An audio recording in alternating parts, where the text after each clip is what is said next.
Okay. Just 1 minute. Are we on now? Are we live now? Yeah!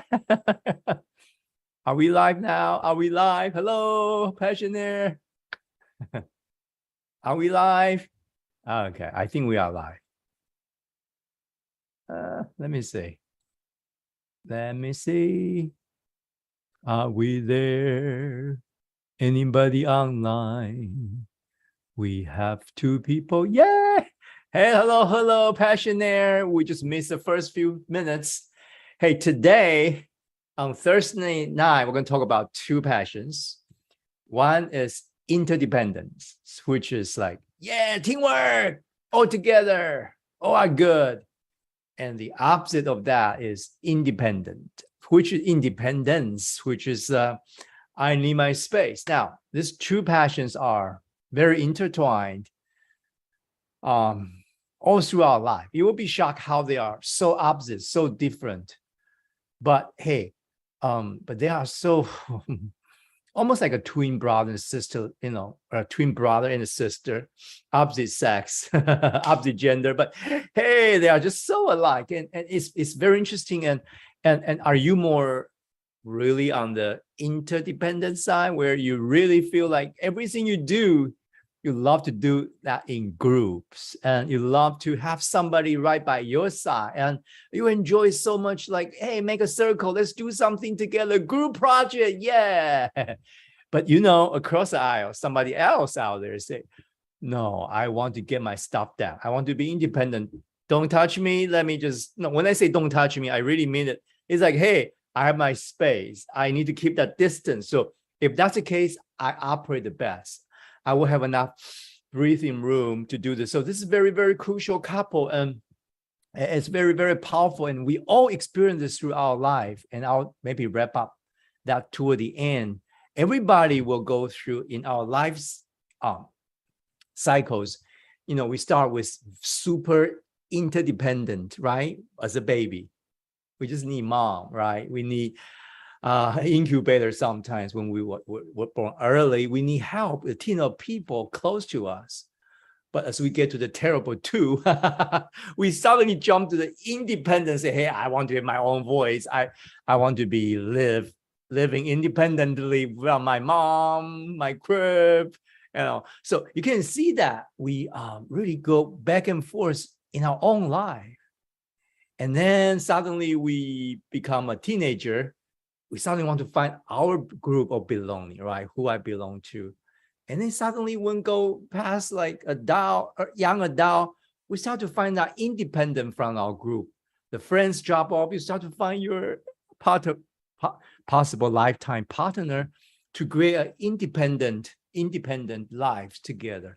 And you can see this back and forth, and start to create dependency with your children. And then when we get older, maybe the time of our life, like, I don't want anybody touching me. I want to ride my bike, to be independent. And then finally, toward the end of our life, we all become interdependent. We all need the dependency from somebody else. We can see that one way or another.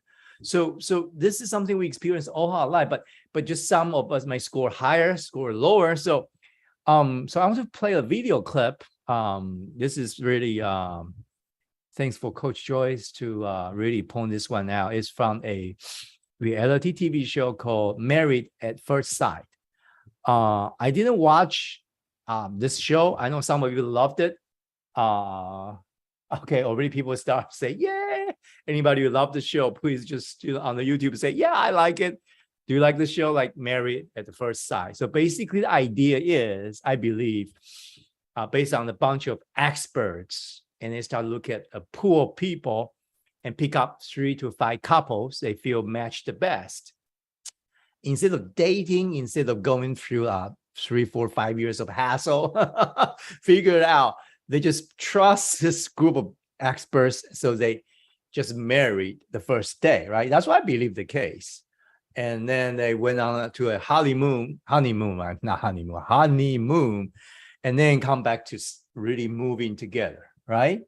Yeah, meet on wedding day. Oh, whoa, anybody you have been there? I don't think so. That's really extreme. But hey, that's a reality show. So they really meet the first time on their wedding day and go on the honeymoon.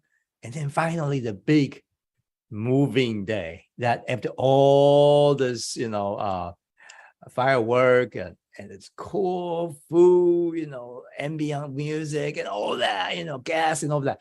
They moving together. So that's really the first time gloves are off. So this is a couple when they're moving first. Okay, so remember, this is really not after dating so long. This is really the setting is this reality show. I know cameras rolling and all that, but I want to see this too. A man and a woman moving first day together. Okay, finally, all right.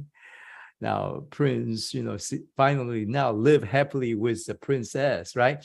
So I want to see the first day when they're moving. And this is really one conversation they have.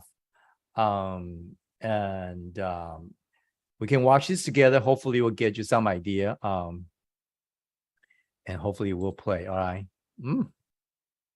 Hope that's the case. All right, here we go. Are you ready? First day of moving in. I want you to see this true passion just work so beautifully. I don't know together or not. Your own thought about this. Okay.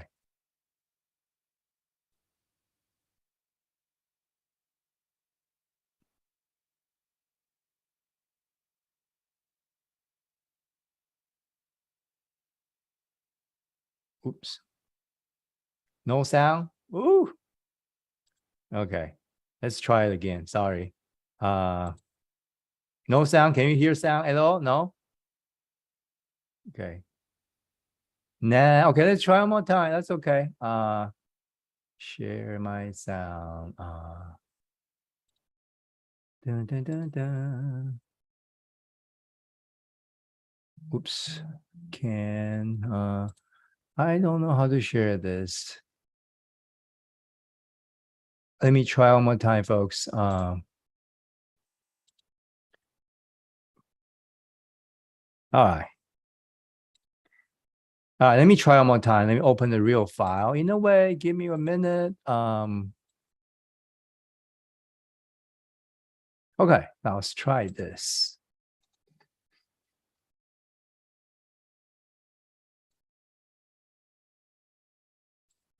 Okay, and tell me if you can hear the sound.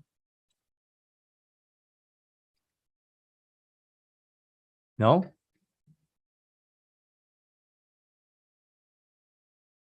We can hear it. Hold on. It's not working. Give me 1 second. I really don't know how to do this now. Hold on a second.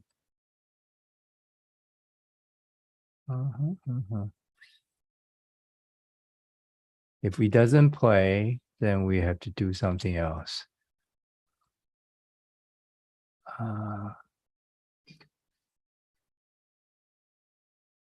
And let's try one more time. If it's not play, that's okay. Do we have sound here?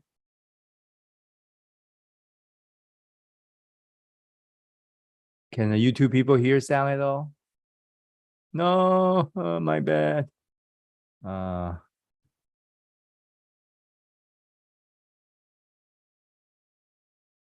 right, so you can watch and I will maybe narrating over this.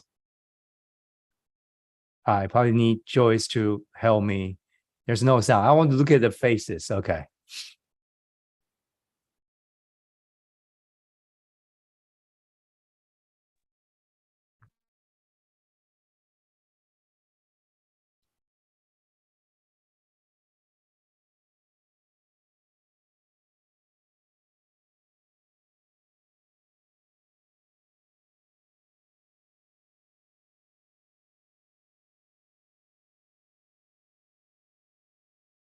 All right. All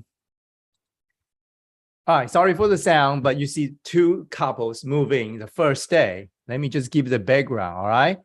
Basically, the man, the husband, decide the first night when they move in together, the husband, which you can guess what his passion on this too, and he decided to unload his personal hygiene stuff in the second bathroom upstairs or somewhere. And the newlywed wife came in rushing and say, what? Why are you doing this? Okay. And the husband answered, I thought I want to give you some room. Okay. Some space. Okay. And you can look at the wife, look at the very tall. I think he played basketball and say, am I your roommate? Okay. Okay. Why do you want space from me? That's wife say. Why do you want space from me? We are married. Okay, that's am I your roommate? Let me see.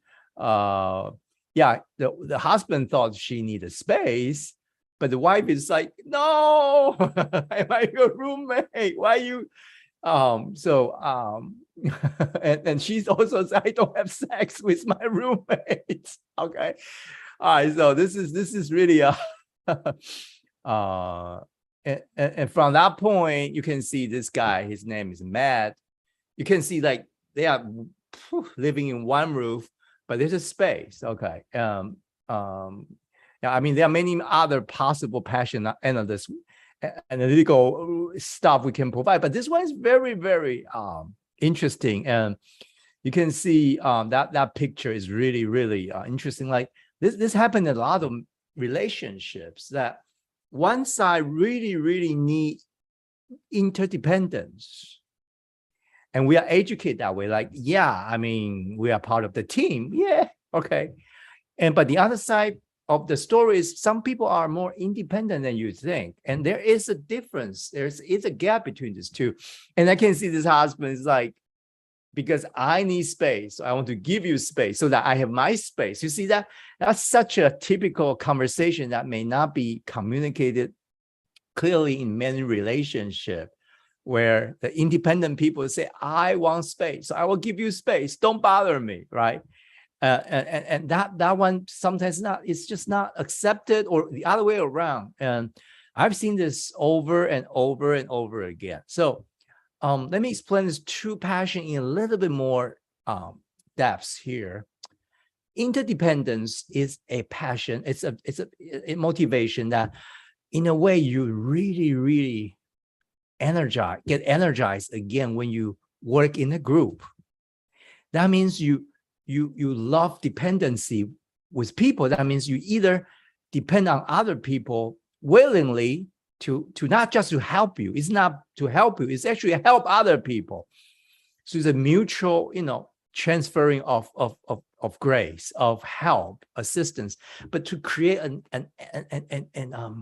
a circle of each other. You love that, sitting in a circle, be together, doing the artwork together, jogging together, do everything together, So, but through that, you could overdo it in a way. You have to create dependency. That means you will willing to sacrifice yourself to a point. You almost want to kill yourself in a way, like go do it so that you so tired, but you create that dependency. So the whole family will depend on you. The whole team will depend on you. And you love that. And you see that in the family, a lot of dad and mom, they actually, instead of just family passion, they somehow try to create that dependency in a family setting.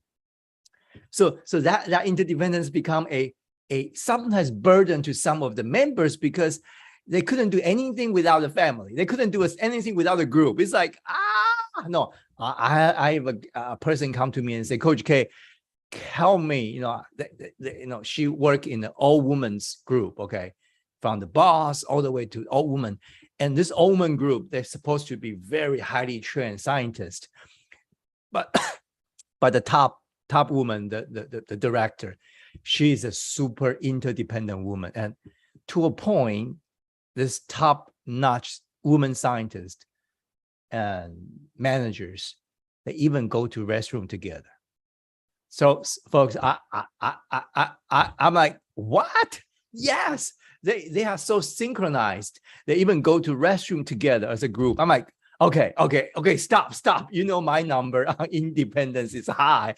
But for them, that's normal. That's how workplace is. You're like, we are so in harmony. All right. And that's what a lot of times this could really being played in family and teams. That I love you guys, high interdependent people. We need you. You usually provide the best,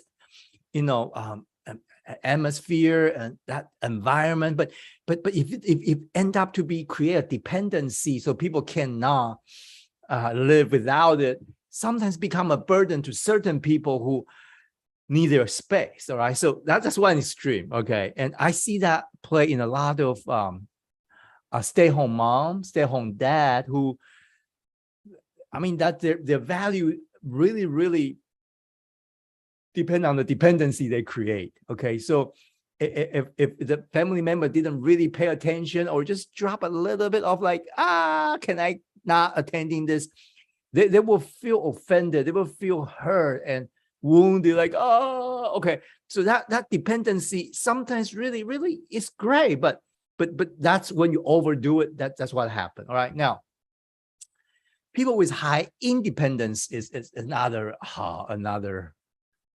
bunch of almost another world. Okay, and I personally scored the highest in the world in terms of this independence passion. So I have my own stories, and you guys know this. My son loved me, and my wife loved me, but we always played a game in the family that my son, when he was little, he would try to sneak close to me and kiss my face because I'm so independent. I don't know how that's starting. I hope I can share my childhood story with you. I have no idea where that's coming from. Like, I don't want people kiss my face. Okay, no, I have a antenna or the radar, whatever you call it. If I have some soft lips go close to my face, even in the complete darkness, I would duck out of automatically. So my son, when he was young, even now, he sometimes play the game, say, can I be successful to kiss dad on his cheek? Okay, so I want you to know, I can't explain it. Maybe you are a psychologist or some kind of scientist. Please analyze me. I have no idea why that happened, but I duck out of it in the dark. I know somebody got close to me. I just automatically duck it out. People say, you must be hurt as a child. I have no idea. Okay, I grew up pretty healthy and all that, but that's just part of me. So I scored highest in the world. So I really need my space.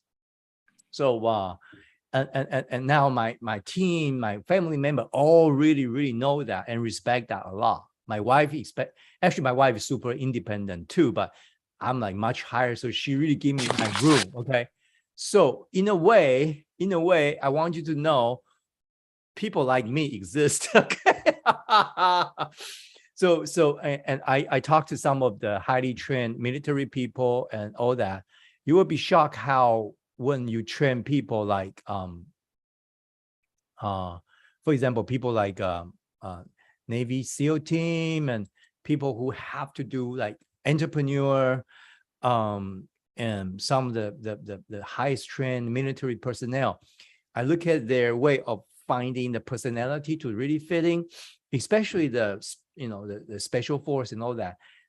One of the criteria is they have to find very independent personality.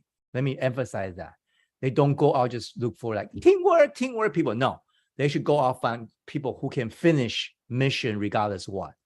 And then their training is put those 6 or 4 super independent people, make them a team, because this is trainable here. Okay, and this sometimes come naturally. So you have to understand this is really a strategy that we play out.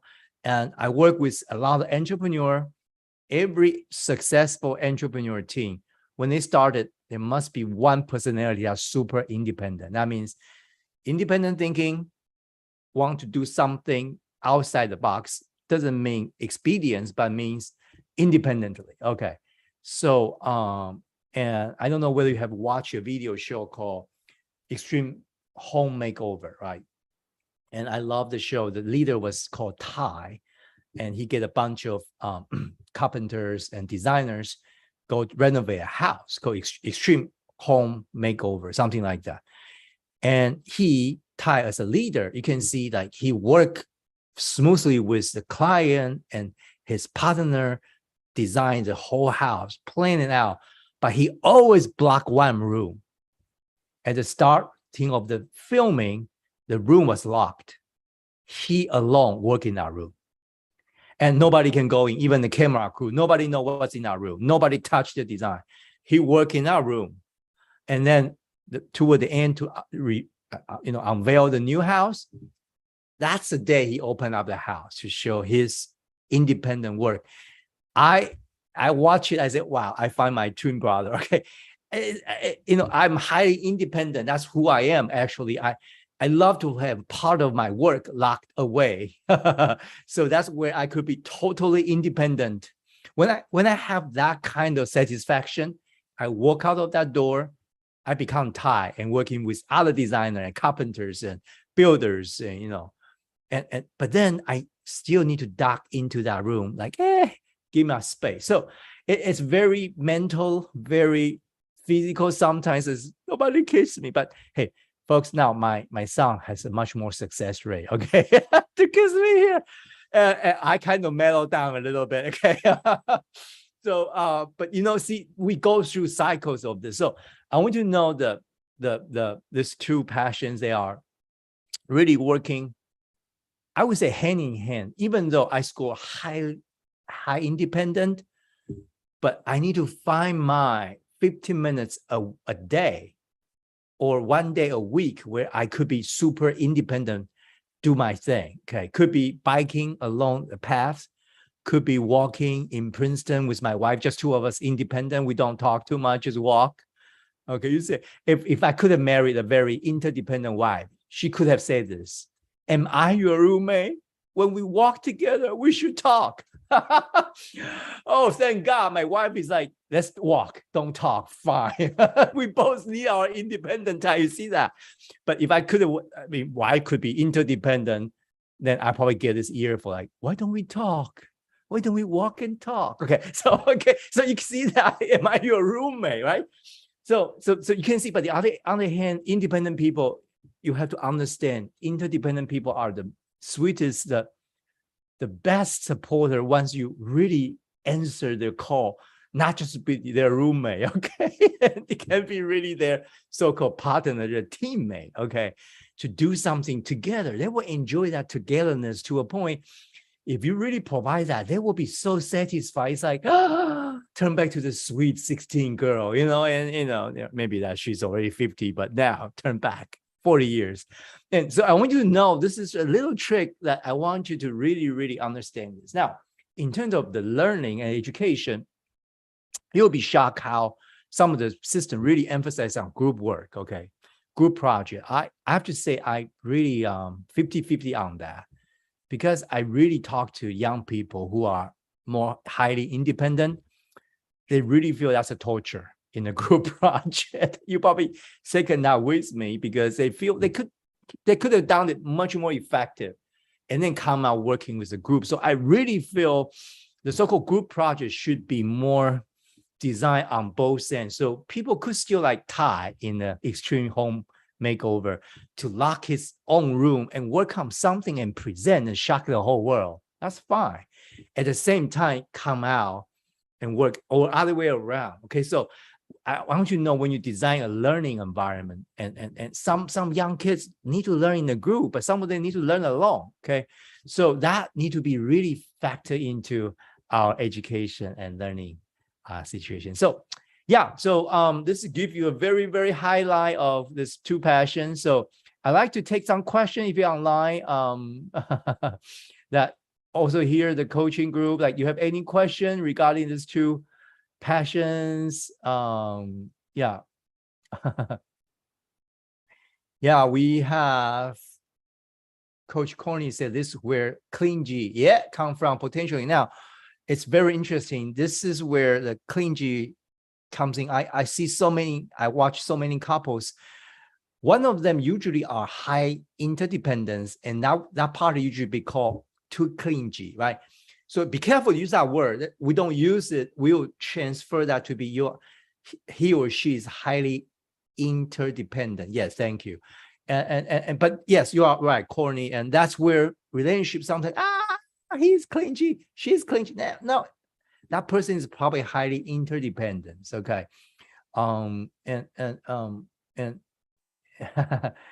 let me see. The person in the relationship who desire togetherness, teamwork is more independent.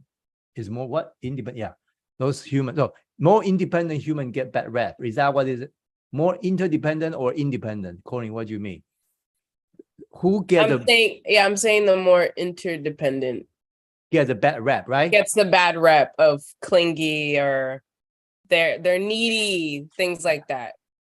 Depend on the culture. Some of the independent people get bad rep too. Too independent. So really depend on where you are. So folks, which one you prefer? I don't know. So let's talk about like in the workplace. Which passion you feel will fit in the workplace better? What do you think?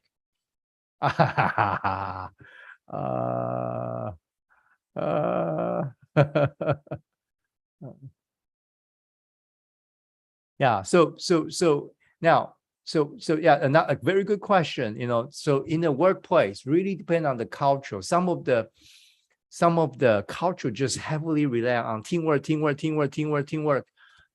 which is lovely. But some of the culture is independent. You can go to some of the sales team that they really compete as an independent sales person, and it depends. Okay, so really very so the first question is, how do we really differentiate from them to clingy all the way to like interdependent? So that's a good question. Like, so clingy, so whatever. To me, that's a very, the people who say that probably highly independent, or at least the number is more independent. Okay, so it's relative. So when you put that kind of, so we have to be very careful to use that kind of word that's have a negative connotation to say that's bad. I mean, in a way, but the line is very simple, it's very straightforward. Is where you create dependence to a point for your own sake. Okay, or you create dependence to a point it become controlling and manipulating. Let me try that one more time.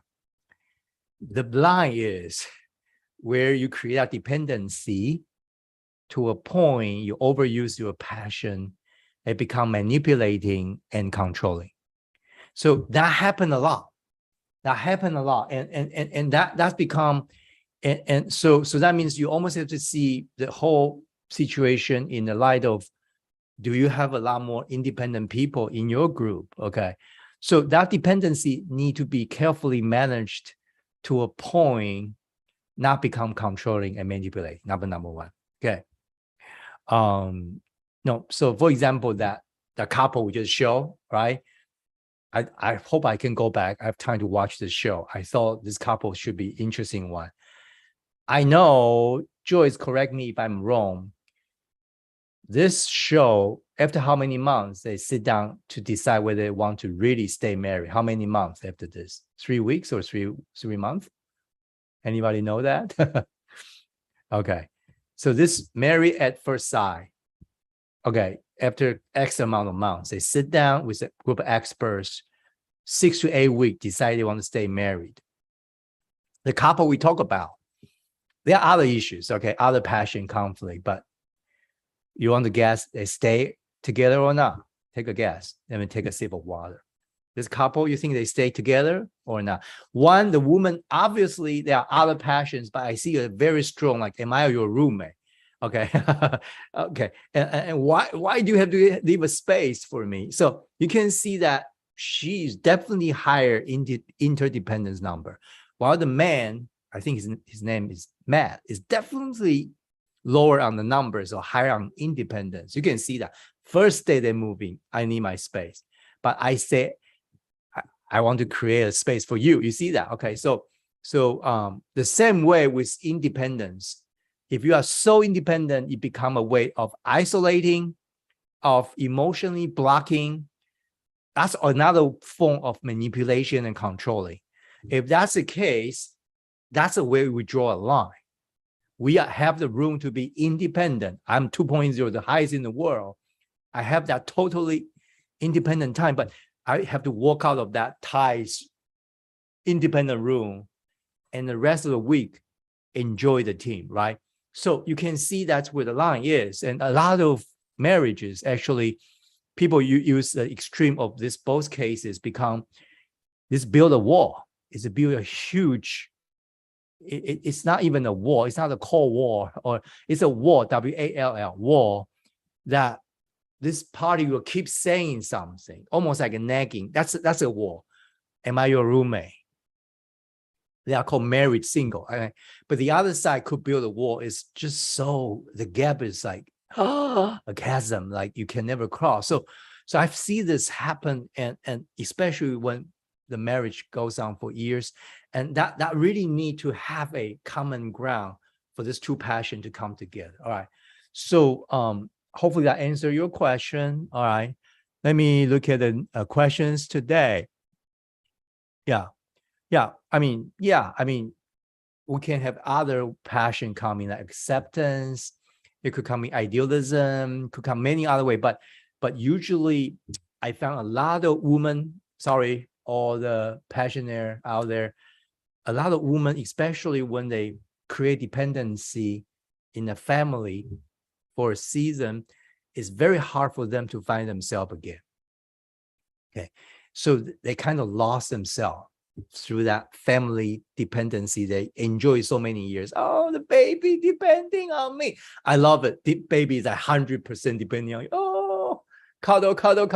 But at the same time, once we grow and the kids go through different seasons, we have to start to understand how we let them go, release them from our team, so they can really start their own independence. Okay, so that's very crucial to really on this. But on the independent side, we really have to learn how to satisfy that independence, match it.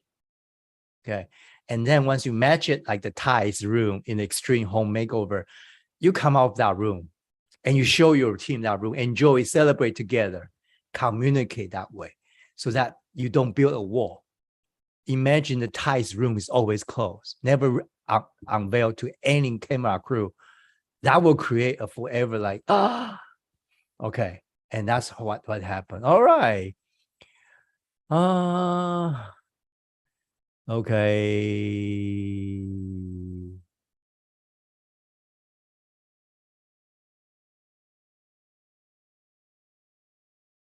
Okay. Coach Joyce, you probably do. Is that a question or it's a feedback on this two passion? If it's unmute yourself, because I try to read, but I can't figure out the question. Is that the question? Okay. Wait, what are you talking about? Okay, for me, I'm independent, but it Oh, depends on. no, that was a response to something that you Okay. asked, like, do you prefer being like independent team or interdependent? I was just responding to you. Okay, so do you prefer which one at workplace? So Coach Joyce said, depend on the situation. That's exactly right, okay? But at the same time, you need, and I need to find that independent, like something to match your and my independence in and outside work. It's very crucial. If you don't have that independence, it's very hard for you to work. And so many people with independence, especially mom and dad and leaders, they sometimes feel guilty. All right. So let me give you a little bit more depth on this too. Okay. So we always hear about guilt and shame. Okay. Guilt is guilty feeling. That means you never match up to something. You never really mount up to something. Like in terms of your performance, you can match. A lot of independent people, really high independent passion, the way they bothered is actually guilt. That means they are driven by guilt. Like, I have to work so hard. I don't want to ask people's help. I'm guilty if I don't work hard. I'm guilty if I don't do this much effort, and somebody help me. I'm guilty. So it's hard for them to ask for help. That has been my bottleneck many times. I hate asking help. And before the invention of GPS, I and my wife, when we were driving, it's a nightmare, folks. My blood pressure just went roof high because when we didn't have GPS and we have a map, when we got lost, as a man, an independent man, I hate asking help for directions. I hate it. I hate to stop and rolling down the window. Sir, can you help me? I feel I'm incapable. I'm weakling. Like, how can I figure out what to do? Okay. So you can see when we're driving, my wife would say, stop, ask questions, asking directions. I would say, no, I know where to go. I will. Okay. That's super independent move. All right. So I want you to know. So, thank God for the invention of GPS. So that little drama is much more reduced. Okay. So the first time when I drove in New York City, when the first generation of TomTom, I don't know if you can remember TomTom, the GPS, and because New York City, it started recalculating. So at first time, I feel like when the GPS TomTom start to say, recalculating the route, I feel I was set free from my years of guilty, couldn't find a road. I was so happy, like even GPS TomTom couldn't find a road. See? That's how the guilty feeling can come, really rip apart the independent passion. So you have to be careful to really, really deal with that guilty feeling. Like, you are independent, you hate to ask help. Is that because you have been driving yourself by that sense of guilt? Or your mom, your dad have been driving you as a kid. You say guilt, you didn't try enough. You should be independent. You should have your own work.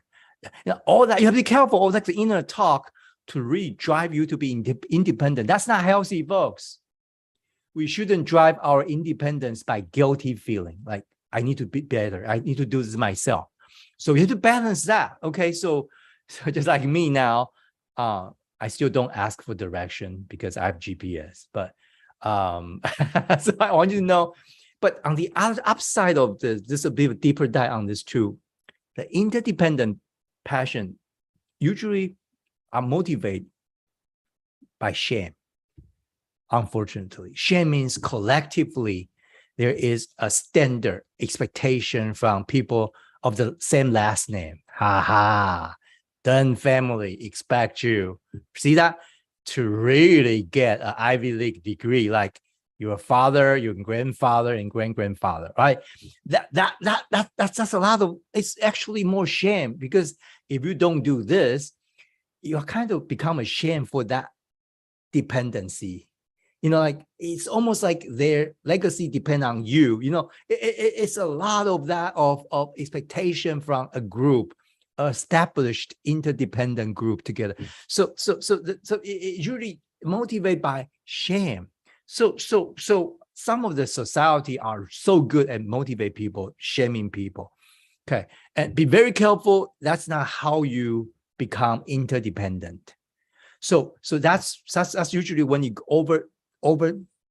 going overboard on this one. That's a conversation like this, like, it's like you will shame your partner, and that partner want to keep a space from you, or that partner doesn't work in a group. You will see that. Okay, and you have to be very careful. That shaming sometimes. So guilt and shame, just generally speaking, it could be mingled, but guilt motivate individual performance, while shame really, really try to create something so that you really work hard, because the group expects you to work hard. And you can see that. Be very careful how this is true. So you are not motivated by either of these two. So you should come to unassuming, where you are independent just because you are independent. Okay. And you are interdependent just because you are. And start to respect each other across the aisle. Know how much difference they can work with. All right. Very good. Coach Henry say, if the work situation require a lot of very highly specialized work, it may be a combination of independent people working together in an interdependent way. Beautiful. That's my mode of working. Now, my company, a lot of people work with me, Coach K in particular. I start to find a trend. A lot of independent people work together. And the system, the training, the way, the vision tied us together so that we can work interdependently as a team, right? So that's a training I have to focus on. But I have to tell myself, I need team. Okay. So I love interdependent people. They may not like me. Coach K is too independent, but I really need you guys there to really be that. So I really benefit so much from the interdependent people. Like I don't know how to really say thank you. Oh, I cannot thank you enough, because it's like these people coming. I'm like, wow, wow, this is amazing. Just connect us to all kind of people. But then my team always know Coach K will disappear. Disappear for certain moments, and he will come out, have a very independent remark on something, right? So and they'll accept me as who I am, and that's the best. Okay. And you could go to a company where, as I said, this woman top scientists want to go to the restroom together. That's, to me, is overboard. Okay. I don't know. I can't take that. I'll duck out that office. Okay. So but that's just my opinion. Don't be mad at me. Okay. So to be very careful, if you are super independent like me, I hope you are not motivate yourself by guilt. And the guilt is a lot of self-talk, almost like condemnation to drive you. And be very careful on that. Okay. But if you are interdependent, just watch out. Don't just do something out of, I will avoid shame. If I'm able to really get out of those two modes, wow, become unassuming. Okay. It's more than humble. Unassuming is very active. It's almost like, if you know the martial art, unassuming is a posture where it gives you all the momentum you could just suddenly have some kind of, power coming out of you. It's a waiting on something. So I want you to know that. Very, very crucial. All right.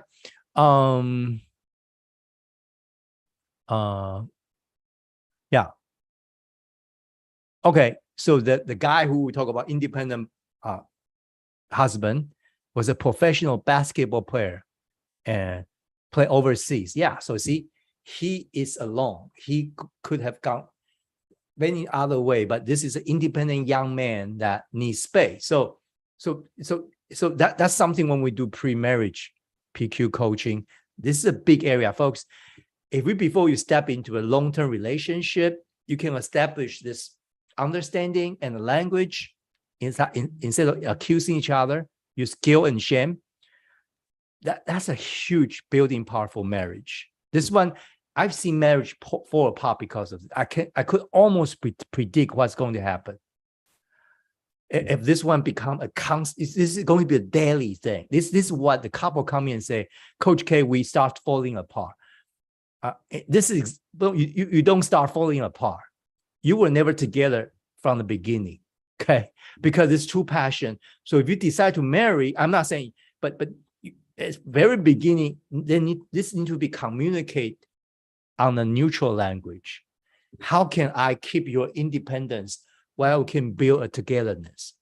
While we're building a marriage, living in a one roof, how can we also create an independent room space for each other? Those need to be talked about before you commit to a long-term relationship. All right. Now, next question, Coach Haiti said, how to talk to independent people in the team. How to talk? Independent people in the team? Excellent questions. So they really don't want to talk.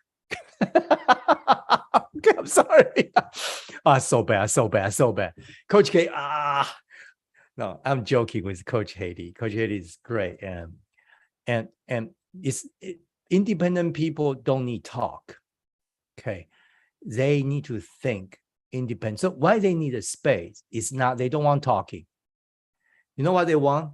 They want to have space to cool down, not talking and not even thinking, just to unwind. That's very crucial. Now, I'm very serious. They need independent thinking time. So you can see a lot of people who smoke. A lot of them are very independent. Be honest, okay. So it's hard to find a group of smoker like, hey, there's a group smoking session. Like, not like that, right? Everybody go to the room, smoke, because that's where they think. Okay, so they need to cool down or something. I don't know. Okay, I don't smoke, but I know you guys out there. So they are usually loners. Okay, they are. So I want you to know that there's something that they need to be. So it's not talking to them. It's it's more than just talking. It's actually almost with action, including your facial expression, to affirm it's okay. They have their sense of independence.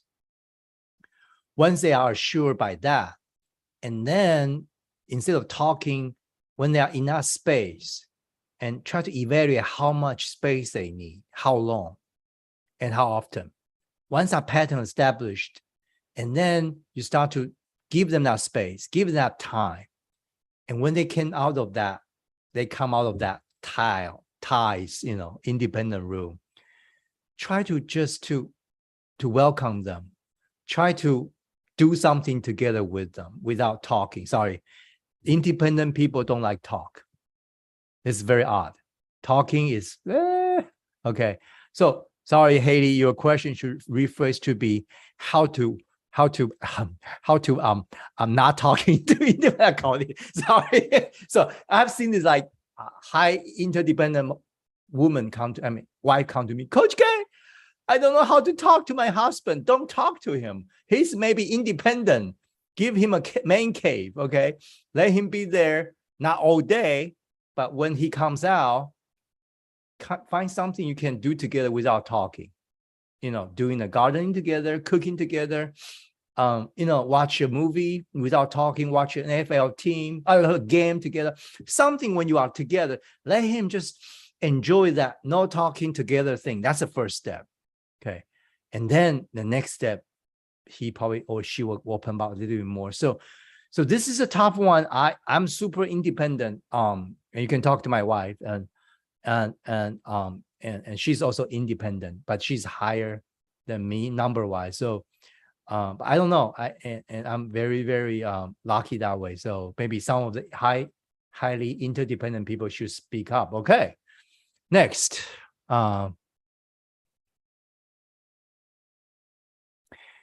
Going off on how unmanaged interdependence can potentially turn into manipulation and controlling. Yes.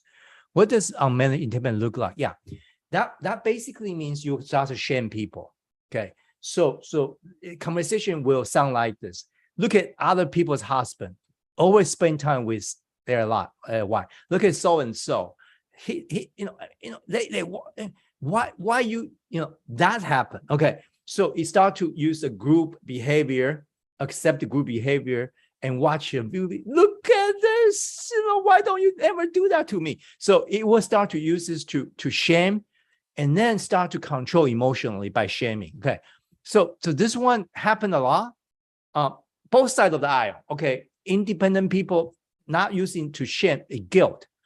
Independent people will, in a way, to a point, some of the people do this, that they will almost, I use the word, burden themselves to death, carry on the burden on their shoulder to show to the other party, I'm helping, but on my own way.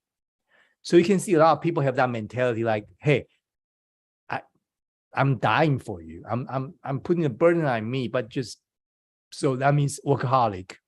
That's another form of manipulation. It's a lot of independent men and women work so hard to avoid interdependence in the family. I see that. They just don't come home. It's not they don't love the family, but they just feel the workplace is their independent place. That's another form of workaholic, usually come from here. Okay, a lot of workaholic stem from highly independent men and women. Okay, so that means they couldn't find that at home. They just stay late and later at workplace, but that's where they have their own office to themselves. So so that's another form of manipulation and control by building that space that nobody can breach, right? So that's so the other side could just give up. Okay, that become a lot of couples talk, which they will talk on the other frequency. Oh, you don't love me. You don't care about me. You are just like your dad. You're just like your mom. You don't cook well. So they go over around and around. They never talk about this too. And this too might be the key to unlock. Let me unlock that entanglement. Okay. And I've helped many couples. If they start work on this and get closer, it's a huge difference. Huge. It's almost there now. Okay. All right. Yeah.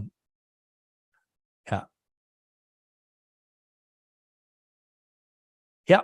So Coach Haiti say like a lot of independent people, they are late for the meeting, they are late for homework, they don't talk to people, they don't ask for help. Okay. So that's something that independent people have to start to understand. It's okay. You don't guilt yourself if you start to asking for help. That I have to practice so much. And I really appreciate my wife because she's the one really give me that sense of like, she never guilt me on that. So I start to ask help bit by bit. Okay. And so that really take a lot of practice, not practice. I shouldn't say practice, a lot of try and error. And my son who tried to kiss me in the dark, and I understand him too, because that healed my like duck out of, now they can really successfully kiss me. So now, by the way, actually I'm healed of that. So I don't have that duck out of that kiss. So, but I pretend I still have that. So my son, Zach, now 17, 16, he don't do that. He doesn't do that much now, but even he was 14, he's trying to kiss me. I just pretend I duck. Actually, I enjoy the kiss. Okay. So you see, I change. Okay. So you can see this could be healed, or let's use the word, this could be become an unassuming passion. So you could be either way, but then you still get respect by your own position to be independent or interdependent. Okay. Coach K is tricky, huh? Tricky. That's manipulation and control. No, I'm kidding. So another question: what are the pros and cons of both individuals in a relationship being interdependent? Okay, so if both are interdependent or both are independent, is that what the question is, Coach Corny? Yes, sir. So if they both, listen, if they both have 2.00000 interdependence, what are the pros and cons? And talk about independent too, but interdependence, I just need to know what's going on. All right, if I have to choose, I prefer to have 2.0 independent people together. Okay, because I score high, but I have to see two interdependent together.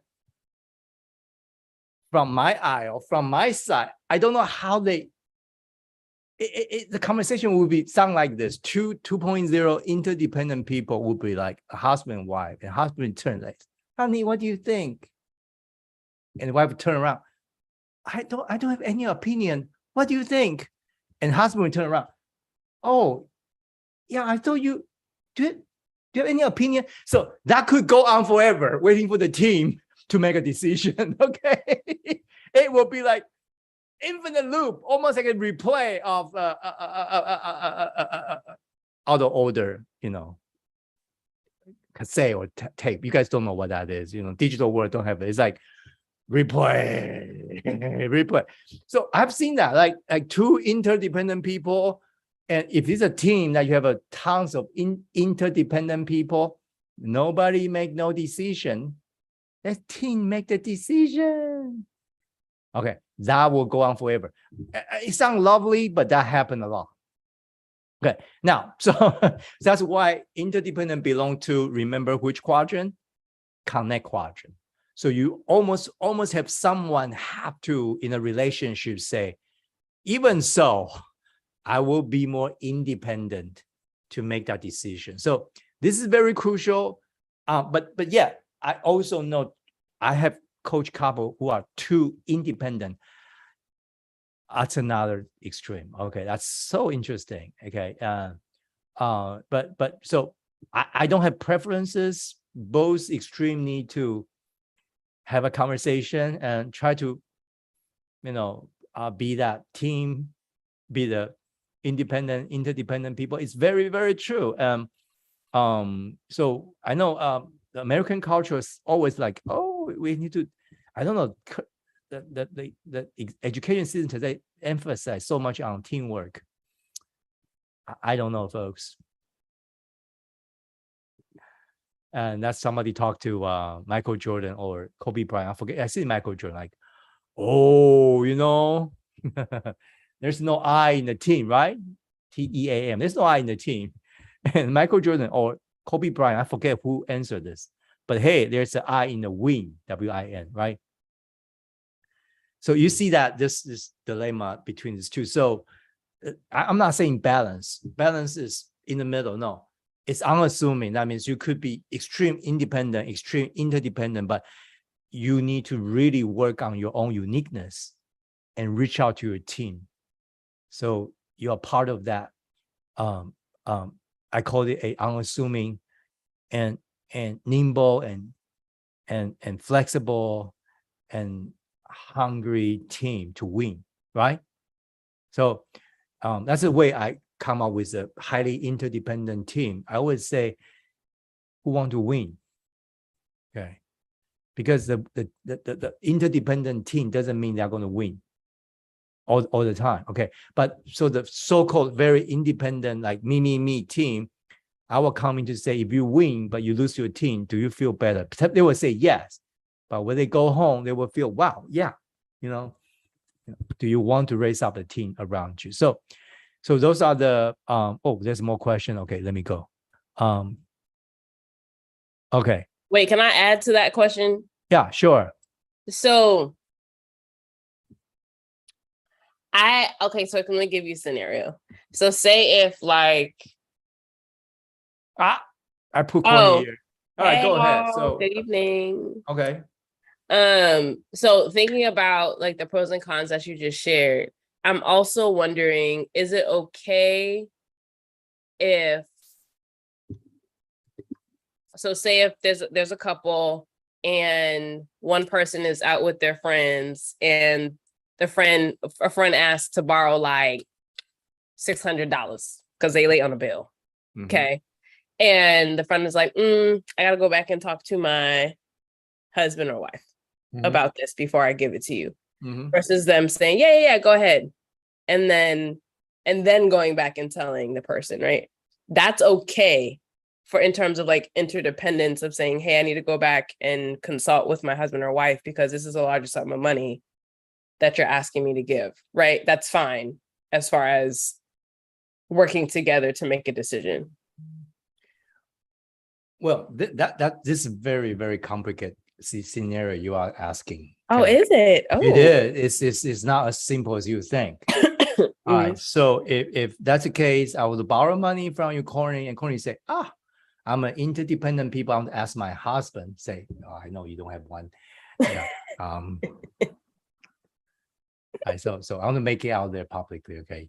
All right. Here we go. So and so that in a way, Courtney, you can say, but that's more than interdependence. Okay. Okay. So that probably a lot to do with saving, a lot to do with power, a lot to do with acceptance. So this one is transcending interdependence.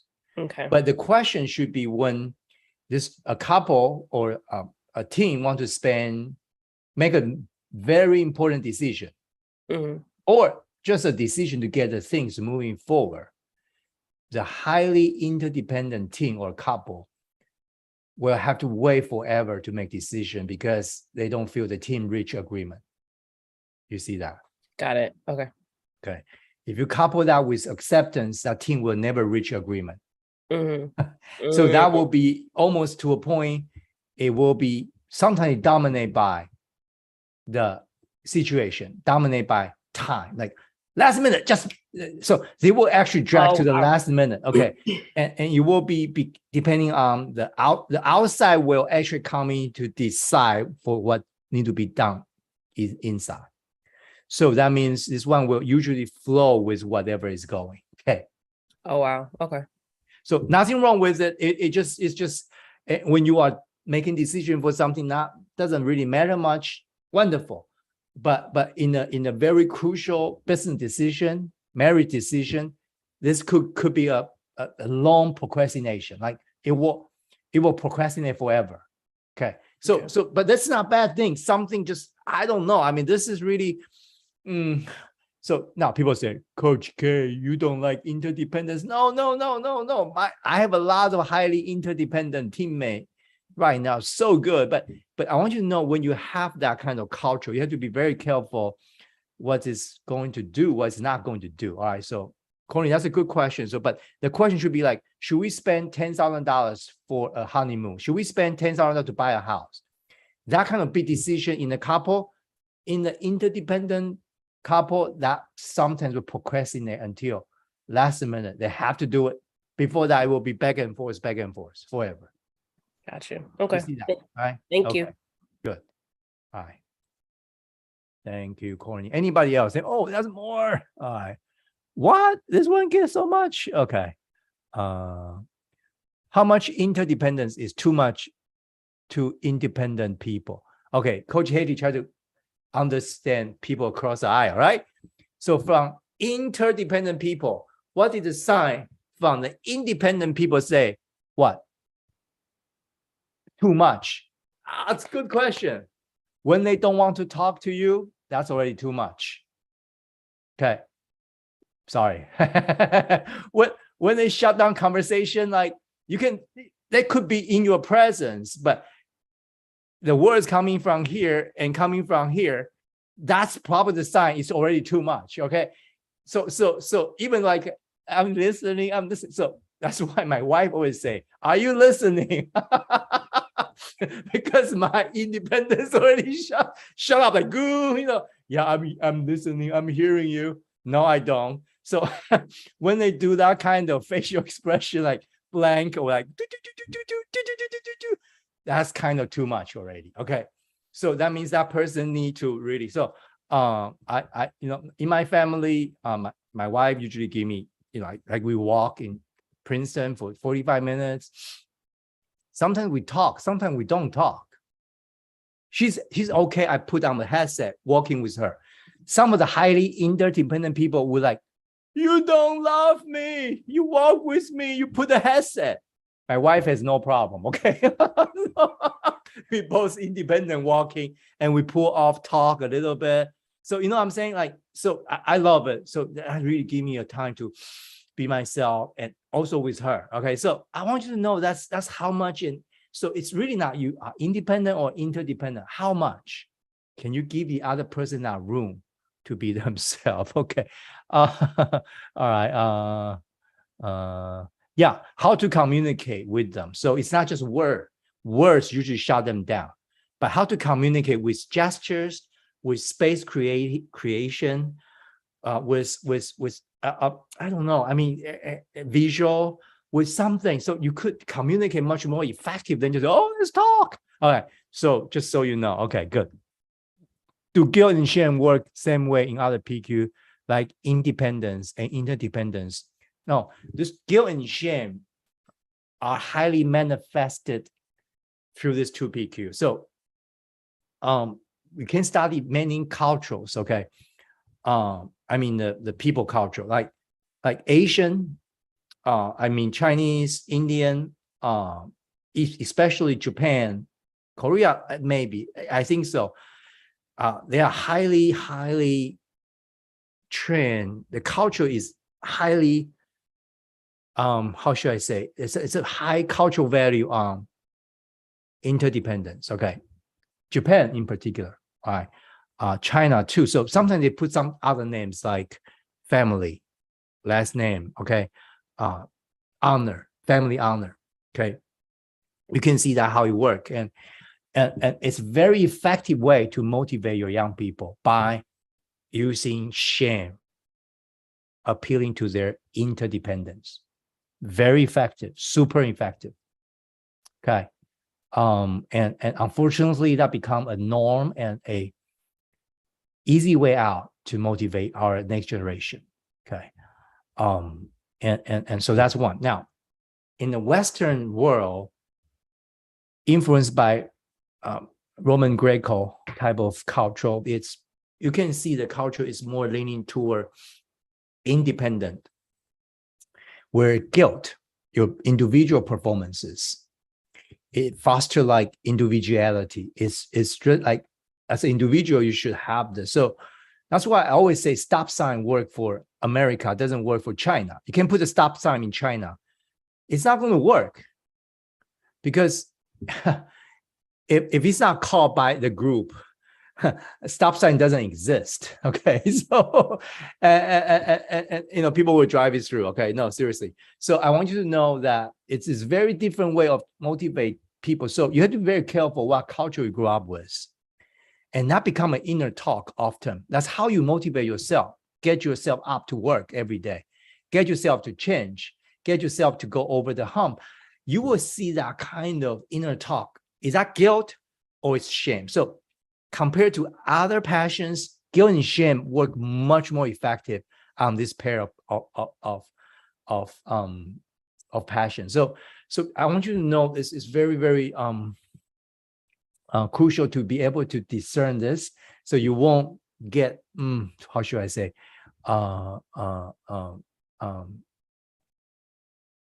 don't use negativity to fuel your motivation. Let me try one more time. Don't try to rely on negativity, guilt and shame to motivate yourself. And this will take some practice and management and almost like a new thinking, deal with the inner talk. So I feel so many wonderful young women today. Let me just be careful. Today, our young women are super independent. They tend to be married later. Sorry, guys. I'm sorry. I feel people like, they tend to marry later in life, which they are they're excellent at work. But if they are motivated by guilt, could be from family, like women need to work, have the independent job, feed yourself. Man is never trustworthy. All that kind of talk, be careful. If that's the case, you have to manage those self-talk, inner talk, so that you are not motivated that way, but you still could be independent. Okay. That will take some performance-driven mentality out of you. Very, very crucial. All right. Oh, still more, yeah.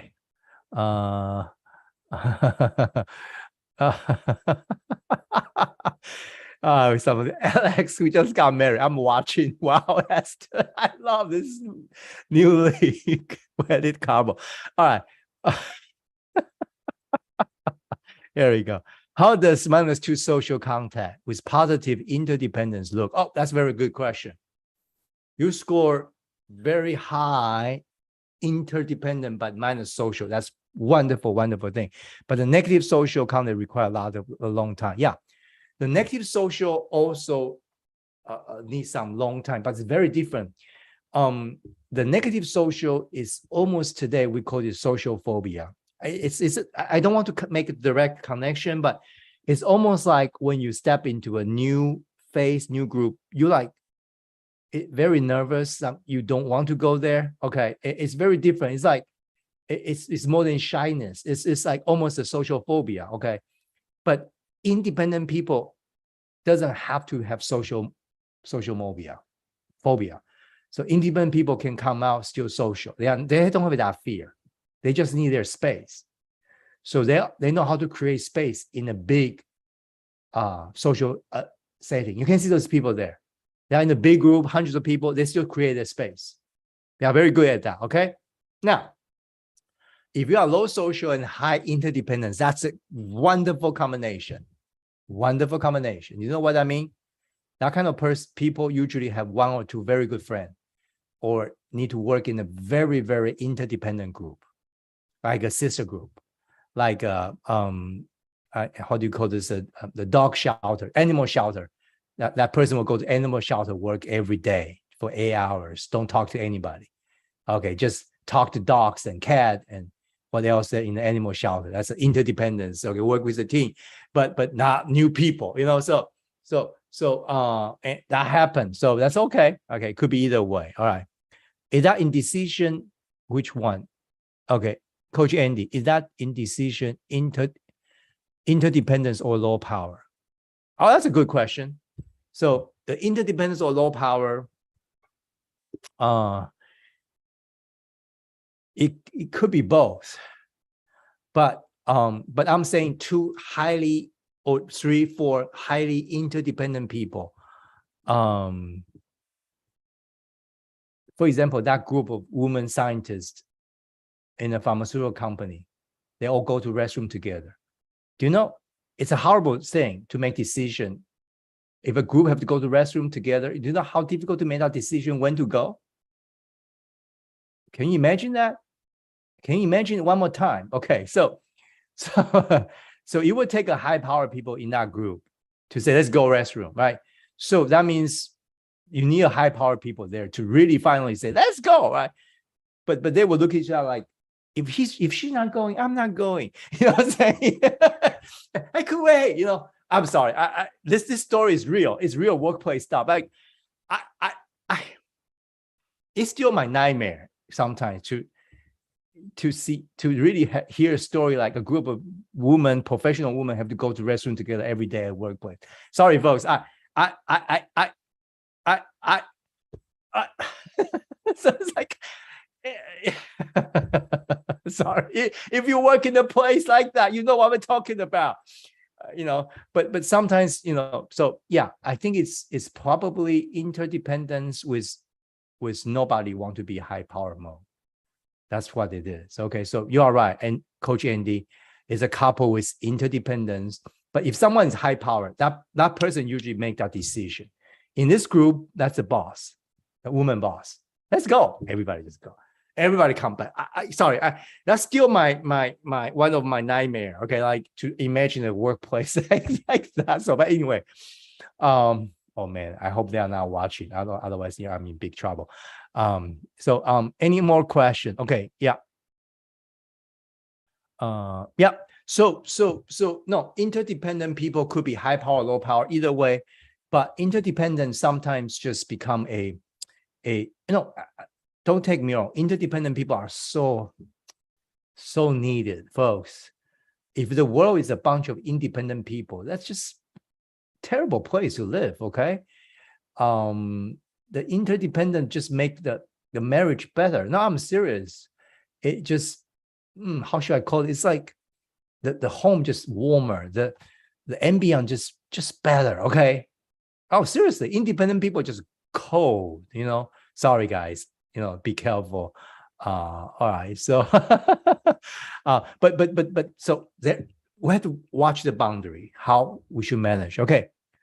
Culture say you're a high value woman if you are independent and wait too long to marry. Apparently, there's something wrong with you. Coach Corny, that's not my comment. Let me read that again. Culture say you are not a high value woman if you are independent and wait too long to marry. Wow, apparently there's something wrong with you. Okay. Yeah, woman.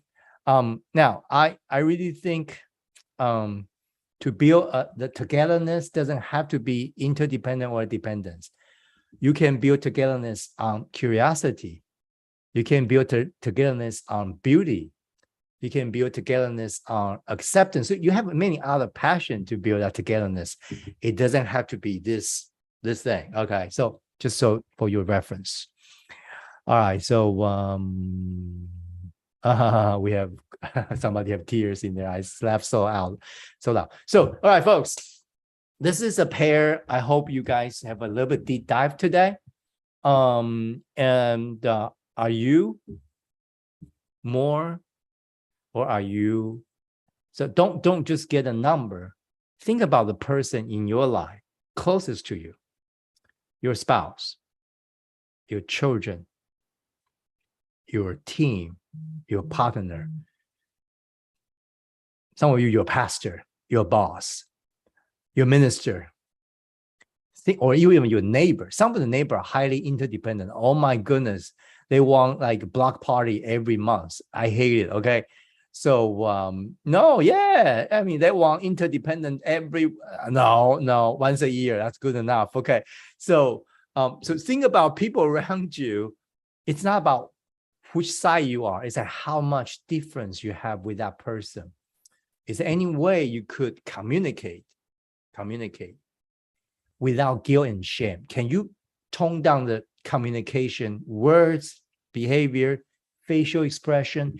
Can you tone it down so that when you talk about people across the aisle, you don't make them feel guilty or yourself guilty, or you don't shame them and shame yourself when you are able to really hold your ground while work across the aisle with the other side.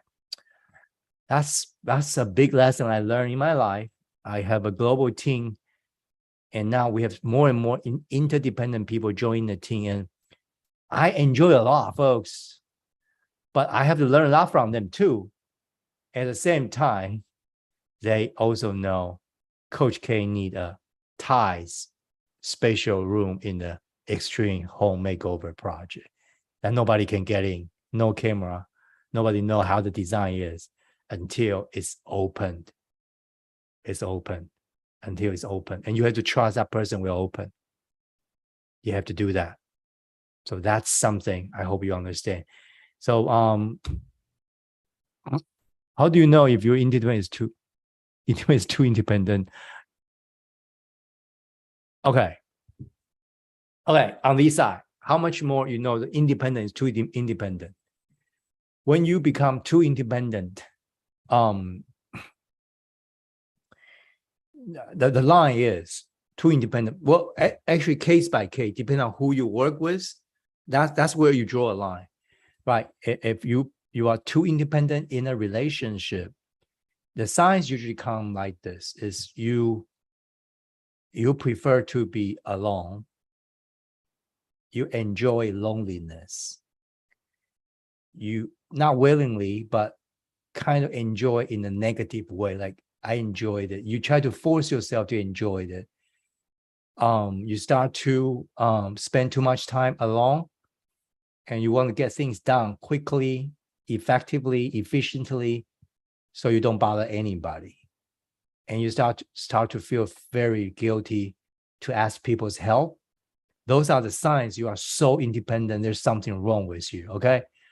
And so and that's when you start enjoy. I wouldn't use the word enjoy. When you start almost use the word like soak into your own loneliness, that's where things get a little bit weird, right? So even you are independent, you cannot enjoy loneliness too much, because none of us create lonely or enjoy loneliness. That's why I said, when we get older, every super independent people will have to depend on somebody. All right. So I want you to know, we all have to humble one day, put our pride down and depend on someone. So if you are woman and man, young man, woman who are super independent, I hope you know, to get married, we have to put down our pride to be a super independent man or woman, vice versa, so that we are able to be unassuming. And that's usually a very critical step to start thinking about marriage and relationship. All right, hopefully that will wrap up like that. Yeah, be aware of the one person pity party. Yeah, exactly right. Like, both sides could be like that. This could be a pity party, real pity party. 3 women together, all interdependent, women's talk, wife's talk, afternoon tea. It's all about blaming their husband. The whole afternoon is complaining about husband. That's a pity party. And that's a pity shame party. And then becoming a one person pity party. That's also be very careful. So I hope you enjoyed this. If you are first time on Passionaire, subscribe to us, introduce this. If you find a super independent spouse or something, you want to send this to him or her, please, okay, subscribe and just follow us. So I love to do this. I hope, we'll do this for a couple weeks. We may have a format change coming. I'll introduce more global Passionaire in, but now we are established just a baseline for every passion. So, hey, September is here. fall. I want you guys to enjoy your interdependent or independent party, but don't make it a self-pity or the group shame party. Okay. All right. Hope you have a wonderful night. Good night.